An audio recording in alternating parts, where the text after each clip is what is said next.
What's up, guys? This is another edition of the Powerlifting for the People podcast. This is a very special family edition, so this is Mom and Dad. Say hello to everyone. Hi. Good afternoon. How's everybody doing? Good afternoon or whatever time you're listening or watching this, but I'll just kind of apologize if I'm a little hoarse from I had a long weekend of coaching, so if I'm a little scratchy, that's kind of the deal. So I'm going to hopefully let my parents do most of the talking, but just kind of a real quick kind of recap of kind of like what this episode is going to be about and what we're going to talk about today. We're just going to have a conversation, but for the Powerlifting for the People podcast and what Powerlifting for the People is all about is that everyone possesses the ability to get stronger, and no matter what your level, there's like something you can do to get better. There's a benefit to strength training, and whether you're somebody like at a real high level. Like I said, we work with some of like the best powerlifters in the country and even in the world in the past and currently. But someone like again, my parents are not trying to break world records or anything like that. They're just trying to be healthier, live a better life. So we're going to talk about some of the things that they're doing, some of the successes that they've had. I'll let them speak a little bit more freely. But basically, my mom's been, I guess, coming for a little over 2 years now or so. My dad's a couple weeks.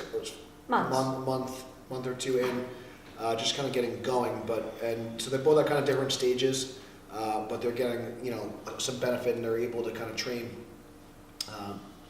with some weights, with strength training. And I think as people get older, a lot of people are really afraid of injuries. They're really afraid of doing the wrong thing.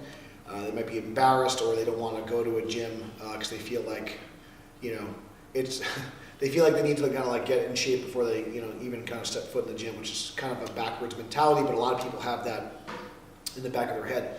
So we're just kind of showing people that, what's great about powerlifting and strength training is it is so scalable and it is so accessible to people, and no matter what your goal, there is something you can do to get better, and there's a lot of health benefits to it. So maybe we'll just talk a little bit about, want to kind of introduce yourself a little bit and just tell us a little bit about like what you do and maybe like some of your background, because I know like this was really your first exposure to a gym, and if you want to say like how old you are and stuff like that, that'd be helpful. So. I'm Denise. I'm 61 years old. I never ever went to a gym. I would just really walk and ride my bike. That was the exercise that I would, get. I was never athletic, never good in sports, but I always was an active person, always up and down the steps, doing things around the house.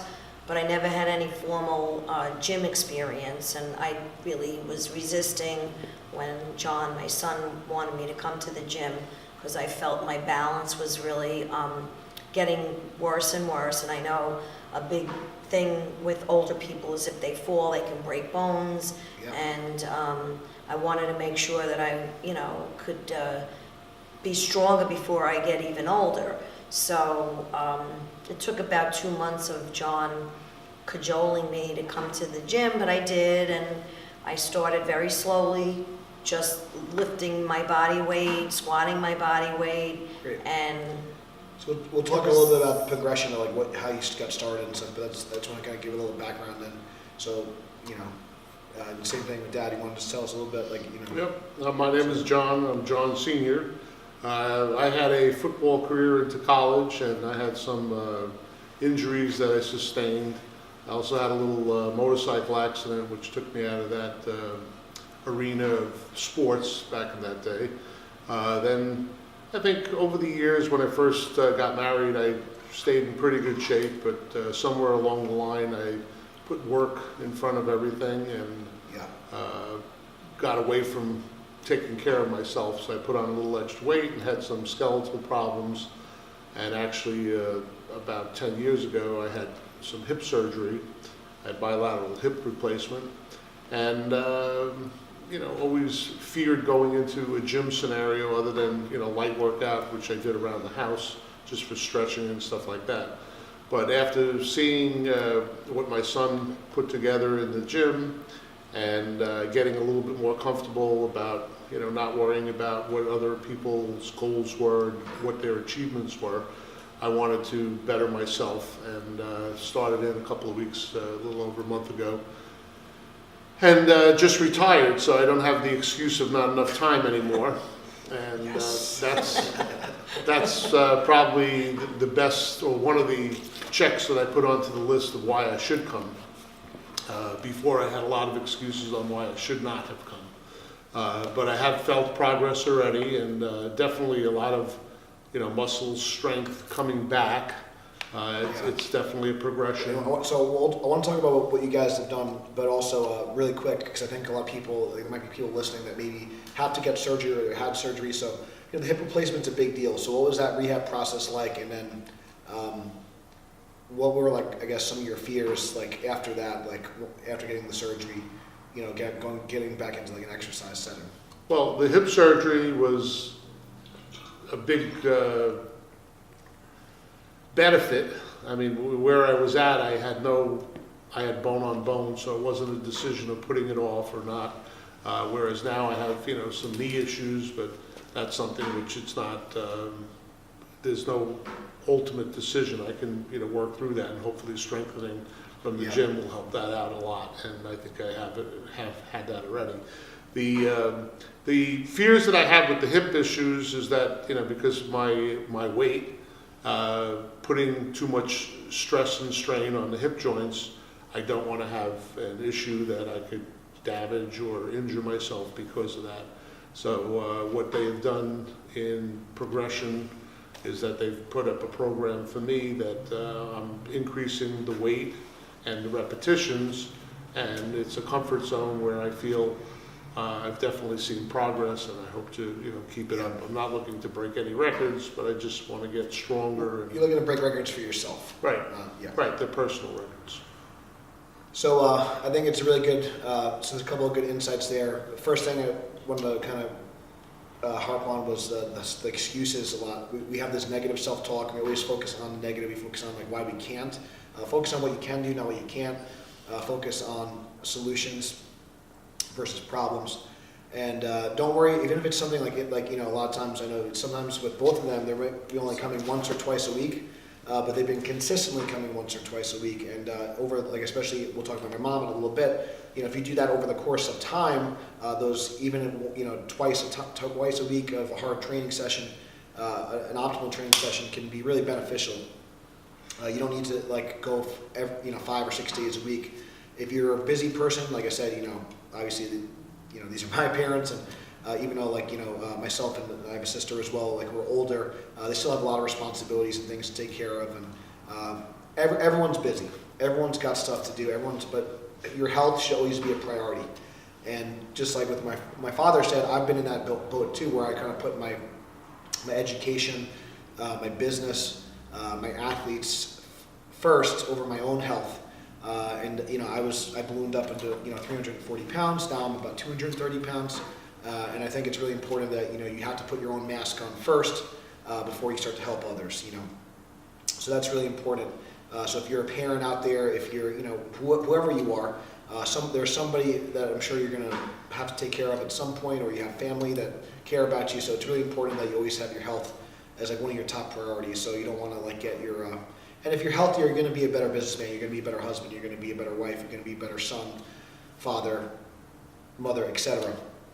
So I think that's huge. And the second thing is when you're coming back from an injury, so we're doing you could progress range of motion, you could progress or regress exercise selection, and then you could also progress the weight, the load in a combination. So he started off, we started off with a high box with squats, and then we go to a lower box.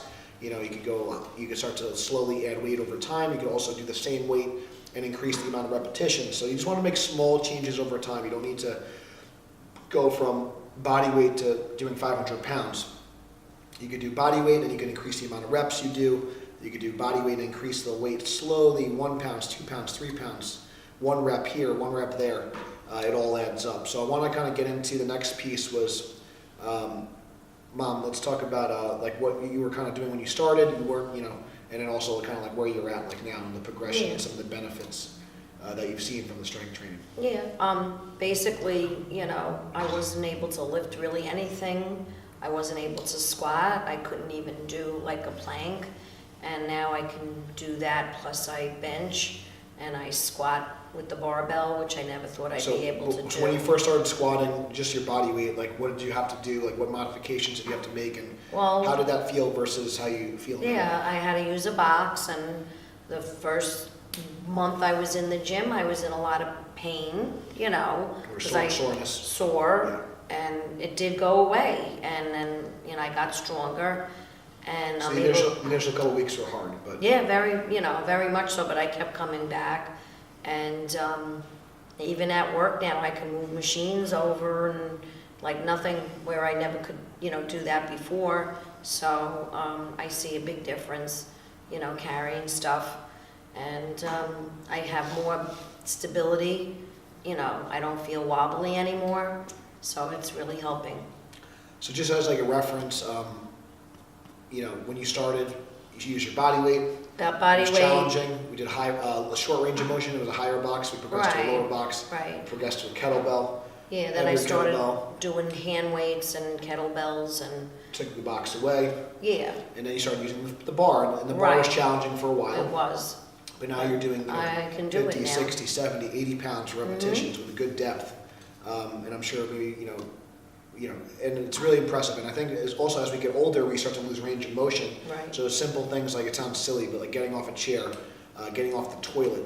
No, it's a And big if we do thing. fail, you know, if we do kind of fall or we can't move, and we lose that mobility, we lose that strength just for everyday life. So I think that's like really important. So while as, you know, it may not seem that important to hit like a deep squat, unless you're a power lifter, the ability to squat to a certain range of motion just so we can actually function as human beings, get off a chair, get off the couch without pain, and not getting in a bad position, or not tweaking something, or losing your balance going upstairs or going downstairs, carrying your groceries, you know, playing with your kids, for those parents watching. So I think that's all great stuff. Yeah, and you also, what about, I know you did like a little charity event. How was that with The walk to Dublin? the bench press? Oh, yeah, my first competition. You did 95, But I did. 95 pounds I in the slanger. Did pretty good, so. The slingshot. I actually got a medal, the first medal I ever Ah. got in my life, so it was. So was that fun for you? Yeah, I had to twist your a arm a little little bit. scary because I don't like people watching me like now, but. And do you feel like, how was that, like, could you have seen yourself doing something like that Never. 2 years ago? Or? Never ever. Great. So what advice would you have to maybe some women that are older Yeah, just that try. that have fear? Like, what would you tell them? Just try, I mean, especially here, everybody's very welcoming. They don't make you feel inferior. They tell you to keep trying, and they make you So, feel good about Positive, yourself. supportive environment. Yeah, and everybody's, you know, like an average, you know, we have mothers here, we have young girls, we have teenagers, we have very big athletes, you know, but everybody makes you feel very comfortable. So it was, you know, a challenge at first. I was nervous, but it took maybe a week, and then I felt okay. So someone who's maybe like in their 50s or 60s that maybe is afraid to start, like, what would you tell them? Try it out and see how it goes, and I'm sure you'd, you know, be able to do. Be patient. Yeah, Take your time. yeah, you know. Great. Awesome. So Dad, maybe you tell people listening a little bit about like kind of what you're doing, some of the progress, some of the challenges, but also some of like the progress that you've made over, and then, you know, like what you kind of feel like you can kind of accomplish moving forward. Well, as a background, I hadn't really done a lot in, Besides the walking, right? Hiking. well, walking, yes. But as far as lifting and things like that go, probably the better part of 15 to 20 years. And the first session that I did motion and my own body weight, and it took a couple of days, and I was very fearful that I didn't want to come back. He didn't You had a want lot- it. you had a lot- wanted you to had a lot quit. of delayed onset muscle Yeah. soreness. Yep. And almost immediately, the next session was a little bit better, and the next session was a little bit better. And now I, come in here, I break a sweat.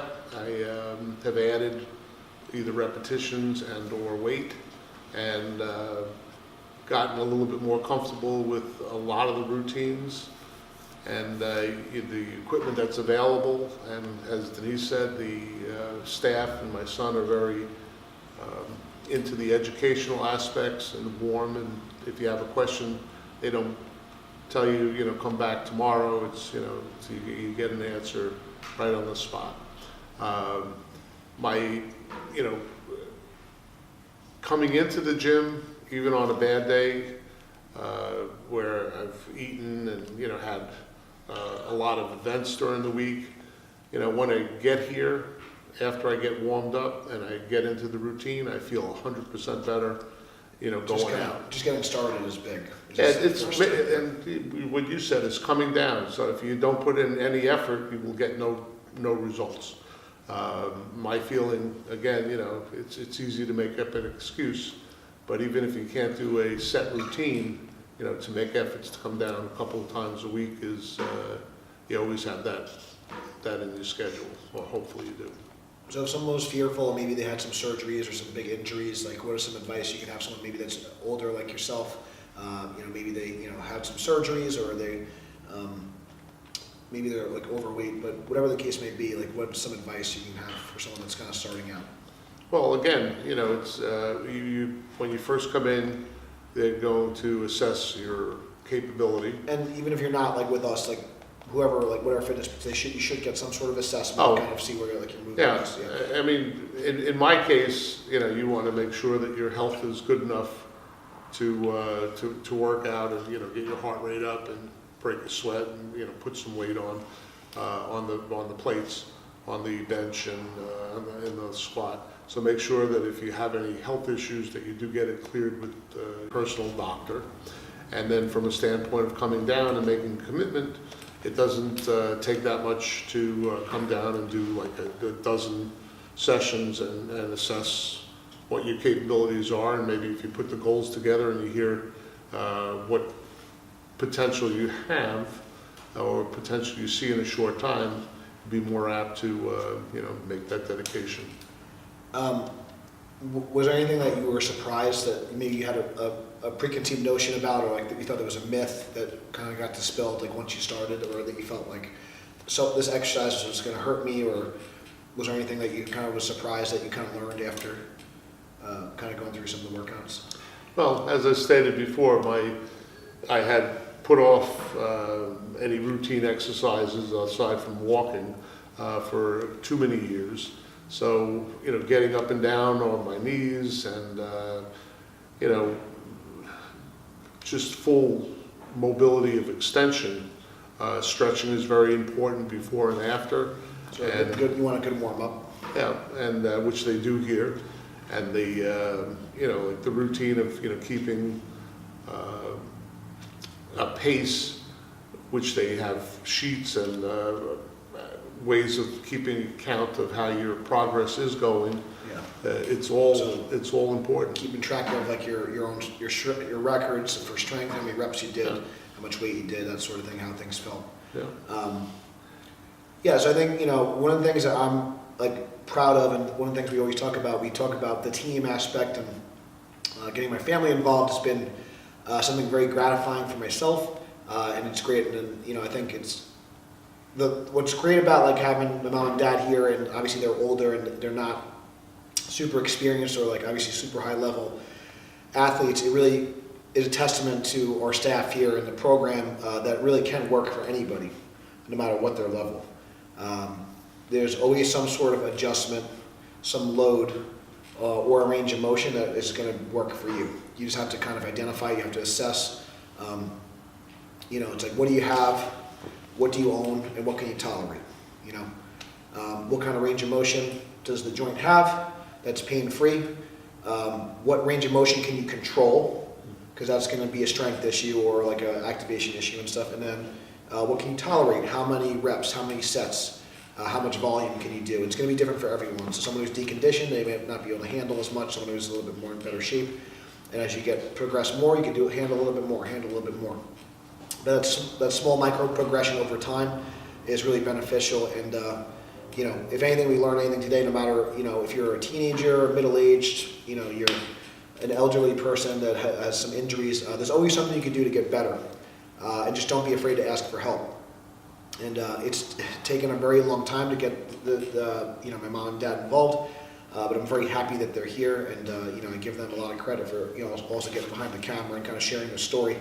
But yeah, if you are an older person, or maybe you have some, maybe you're a trainer or a coach or you're an athlete and you want to get your family involved, this would be a great interview to share. Because sometimes, we talk about, my old coach Jesse Berwick talks about the proximity of ignorance, and basically the closer you are to somebody, sometimes they don't want to listen to you.